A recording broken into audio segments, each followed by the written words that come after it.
So what do you do when you're almost complete with one of your many project cars you bought? Well, simple.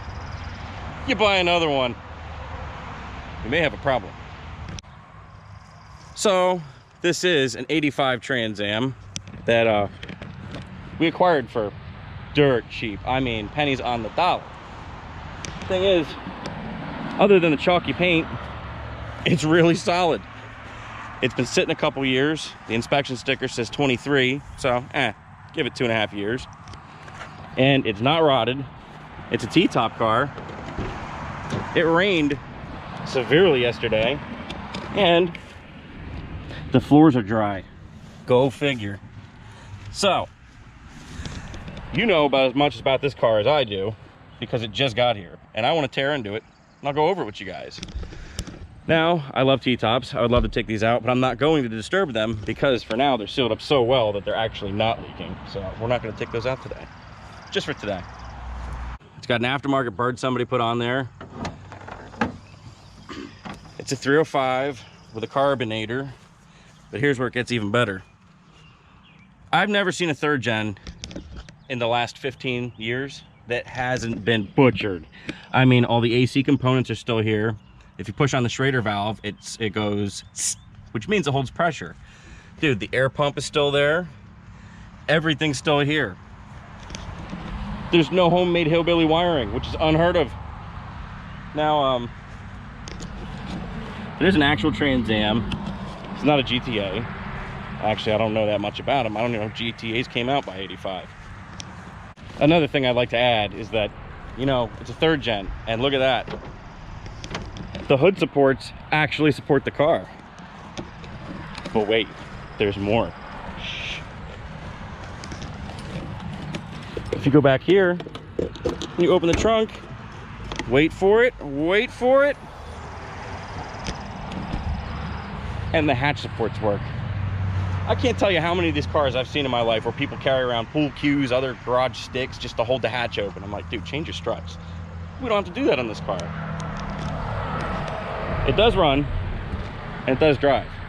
How well it does so, I'm not sure, because I haven't had it out on the main road yet. But I will say, I think it needs at least an accelerator pump so far, because when you hit the gas, it likes to fall on its face. The interior isn't terrible. Okay, so the dash pad's got a couple cracks. Got news for you, they all do that. Somebody put an aftermarket radio in it, probably about 20 years ago. It needs a console lid. The seats aren't destroyed and ripped up and falling apart. And get this, for a T-top car, look at that. It's still got the headliner. This plastic piece needs a washer put in it and a screw put in, then that'll hold up. Now here's the kicker. The car's $1,500. Now everybody out there that thinks that their flapped out third gen is worth $5,000 plus, this car was $1,500. And it runs decently, and it drives. It's not rotted out. It's got tilt wheel, it's got cruise control, it's got electric windows, and a few other things I spotted. Turn around. Look alive. Now the reason I picked this thing up was, well, a couple reasons. One, you can't not buy that for 1,500 bucks. You'd be somewhere way up the spectrum if you did. But it's my brother. You never see him on camera, but there he is. Yeah. Godfather. Yeah. He needs a car. He doesn't realize he needs a car. He's been driving the same clapped out Buick for, I don't know, the last 96 years. It's the notorious shitmobile. But it's pretty much, if you ever seen the Chicago Cutlass, if you haven't, I'll pause this video for you. Go on Google and look up the Chicago Cutlass. It's getting close. So, oh, here comes some rusty ball joints. Yeah. There he is. What's up? You won. Nothing. I heard your ball joints coming around the corner, and I said, oh, Riley's back.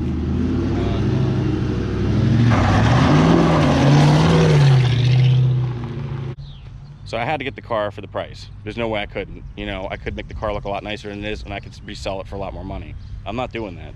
He needs a car. I've had third gens for years. I've got almost a warehouse of parts for him. At this point, this would be the car to put him into because we have parts for him. I know them like the back of my hand. And you know what? It's not fast. It's got a 305 in it, and I've owned these cars. It's just slightly faster than the car he currently has. Speaking of, why don't we go take a look at that car? All right, so like I said, dude, it's pretty much the new Chicago Cutlass. It's the same color. It's not quite as rusty, but it's an 85 Riviera that my dad bought back in 2005 to replace our yellow 70 Cutlass, which I'm still upset about. That's why I bought that yellow 70 Cutlass over there. That's a different story for a different day. But let's give the car a once over real quick. I gotta tell you, I haven't driven this car in forever, and I just drove it here today. God, I think it's got vacuum leaks. It's way down on power. I don't think the 4-barrel's opening. The air shocks don't hold air anymore. I mean, they do for about a week.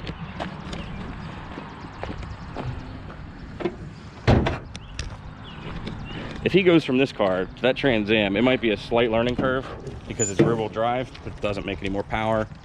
The only difference is... Doesn't make any more power. The only difference is that this one, even though it looks like it's rear-wheel drive, this is front-wheel drive. So that means it's got a bell housing with a torque converter back there. It's chain driven over to the transmission down there, and it gets sent home to the front wheels through a differential. So the power's got to go that way, that way, that way, and then outboard to the wheels. And the car weighs more than the Trans Am. Other than that, put it this way, this is the only car that's slower than that Trans Am that I've ever driven. The Trans Am is going to be like a rocket ship compared to this thing. It will be. Another thing I'd like to point out that works on the car is... Whoa. All right, let's close those down. I don't like pop-up headlights. But, that being said, being that this is an 85, this is the last year that they run single-stage paint on these cars. Starting in 1986, they switched to base coat, clear coat. That car being as faded as it is, means that running a buffer over this thing, it'll come back. Is it gonna be perfect? No. But will it look a lot better than it does now? For sure. That, yeah, you can wax that back to life. Run a buffer over it with some compound, this thing will be shining. Now, it'll still be brown, but what do you want? The only real known issue I have that I know about this car is the guy says it runs hot. I'm like, okay. So I looked at it. It runs hot because, unfortunately, way prehistoric to Tesla, they wanted to look like a Tesla in the front. This car should be electric, it's got no grill. But anyway, since it has no grill, they put an air dam underneath the front bumper of the car. That's non-existent. So we can either buy one for $100, or Riley said we could just fashion one out of a piece of aluminum, which I'm on board with. Marty's just a hater for the better looking third gen. Hi, that's the pop-up headlights on a Firebird. Hi. Hater. What are you saying there, son? Hater. At least the Camaros look like a spaced out crackhead. All right, let's fire the thing up. Let's take it for a slight spin. Like I said, I'm not taking it out on the main road right now because of the overheating issue, and it isn't exactly registered yet, so hey, the key buzzer works. I would probably dismantle that, but give it 3 pumps. It's running. No foot on the gas. Windows work. Okay, the choke might need adjusted a little bit. Oh, she died. Oh. All right, manual choke it is. And by manual, I mean my foot. Windows go down. I'll end up pulling the door panels off at some point and greasing the window tracks. When you buy a car that's new to you, there's just certain things you want to do right off the bat, and greasing window tracks is one of them. You know, you dig all the leaves out of the fenders so they don't rot out. You pull the spoiler off, you knock all the dirt out of there. You give the car a nice once-over. So we're not sure if the gas gauge works. I haven't put gas in it. The owner that sold it to me don't know. That's good. This don't work, so they put in one of these. That's actually kind of authoritative. So the gas gauge actually doesn't work at all? I didn't even realize that. But we don't know if it works or not. He can't remember. Oh, well, we'll just have to find out the hard way, right? Stuck on the side of the road.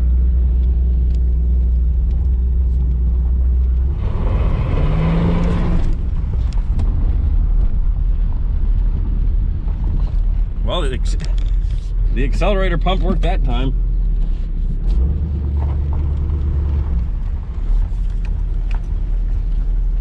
Oh, actually, I noticed that the radiator is full, but the recovery tank is empty. So I'm gonna come over here to the garden hose and I'm gonna top her off real quick.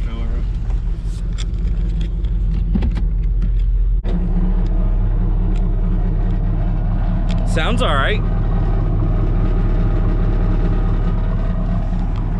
Underneath the heat shield rattling, I hear a little bit of a snarl.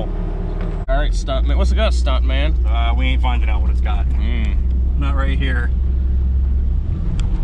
A lot of power, huh?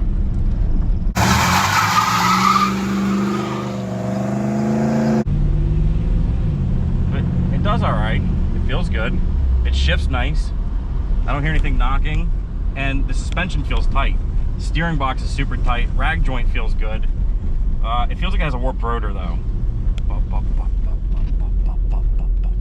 So I'm gonna have to look at the brakes on this thing. And it's got drums in the back. So I'm gonna pull those off, and I wanna make sure the wheel cylinders aren't leaking or anything. Because we're trying to make Ryan here, a really good daily car that he can drive anywhere at any time. And we are so far ahead of the game right now that, this is a nice unit. And give you a lovely tour of the neighborhood.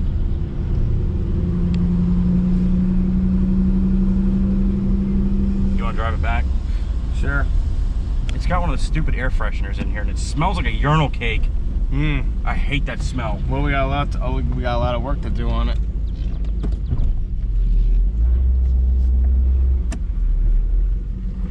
Not a bad car though, from what I see. It just needs a little tweaking. It needs some tweaking. It needs some bugs worked out of it. It needs buffed. Alright, switch. Nah, he wants to trade places. Give me that. What are you, Eddie Murphy? Alright, sorry, Billy Ray Bill.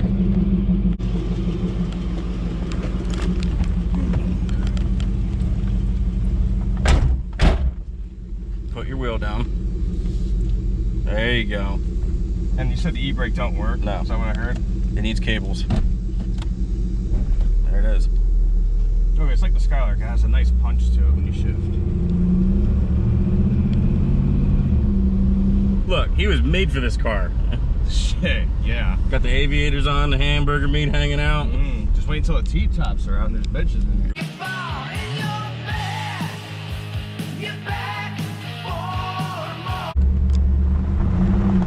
Yeah, see, it's got throttle response. Yeah, it actually throws the tires, you're right. Now, without making the neighbors angry or running over any of the kids, when you go left, you can give it a little bit of gas and see how it feels.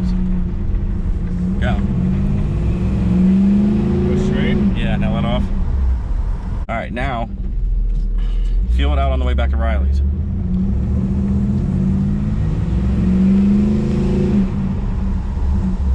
Feels good, don't it? Yeah. I just don't have a long enough road to accelerate too long. I understand. I'm just saying. No, I feel it's not fast, but it's got a little bit of something. Well, you haven't even gotten into it yet. Exactly. If it was on the road, yeah, obviously. I remember my first third gen. Yeah, look what happened.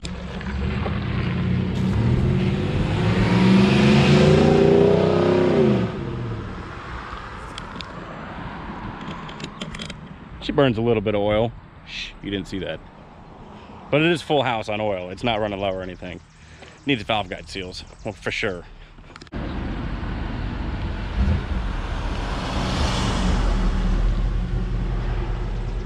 All right, so what do you think of your new fine automobile? Well, I would say if it was coming to America, I would be Daryl going to McDowell's with the soul glow in my hair, you know, looking all sharp and bullshit, but... He's talking about coming to America. Daryl had that red Trans Am like this. Soul glow. Soul glow. Anyway, just taking it down the street for 5 minutes. I'm not disappointed. It's not powerful, but it's not sleeping either. It's the accelerator responds. It turns nice. What the hell you know? Comfortable. There's leg room. Everything. Dude, he's not used to it. He's taking it all in because he's used to driving that Riv. And I'm telling you, I drove that thing today. I can't believe he drives that thing. It's like a Cadillac on PCP. It floats, but it doesn't handle, and it wants to pull to the left. It wants to pull. Everything's played out on that car. It's a It is not fun to drive. And then the 4-barrel, if you floor it, you hear it, but it doesn't go any faster. Just the engine gets louder and the car still accelerates at half the speed of smell. Honestly, I don't know how you drive that thing, and this is gonna be a world of difference getting behind the wheel of something sporty. Well, My God, that rib is ancient. You can't take turns in the rib. That's my biggest complaint with that thing. Other than that, I never had a problem cruising. Oh yeah, I figured that out today. I'm You know, driving around corners and I can hear the tires ready to slide. They're starting to chirp a little. So that's episode 1.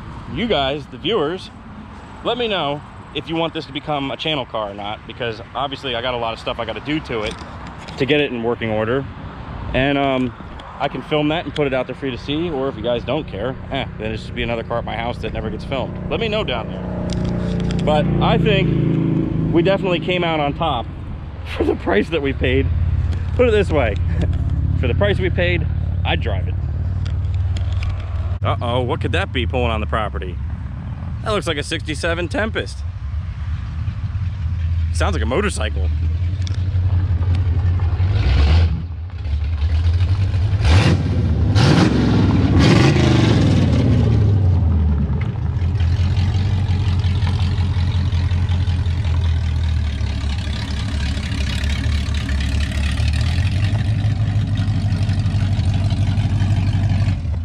I don't know what you're talking about. It looks like it has an exhaust right here.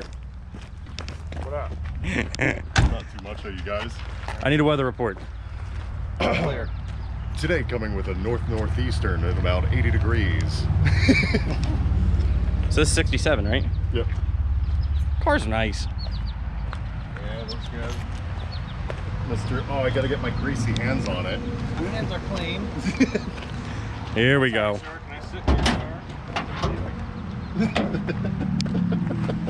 Oh, wow, shiny. I figured being like a Pontiac, it'd be like a poverty Chevy.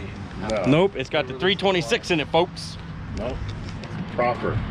No, you got the intake on already. Oh, yeah. That's the old one. Why am I buying a new one?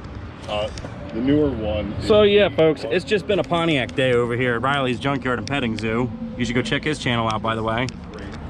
That's Riley's Junkyard and Petting Zoo. No, the Tempest, it's a nice car. He just doesn't get it dug out that often because it's always on a lift with cars under it and things around it. So as of right now, I got to put insurance on it. I got to register it, put a tag on it. Then I'm going to start driving it to work for probably a couple weeks, giving it the real shakedown. You know how it is when you get a new car. And then I'll start throwing parts at it.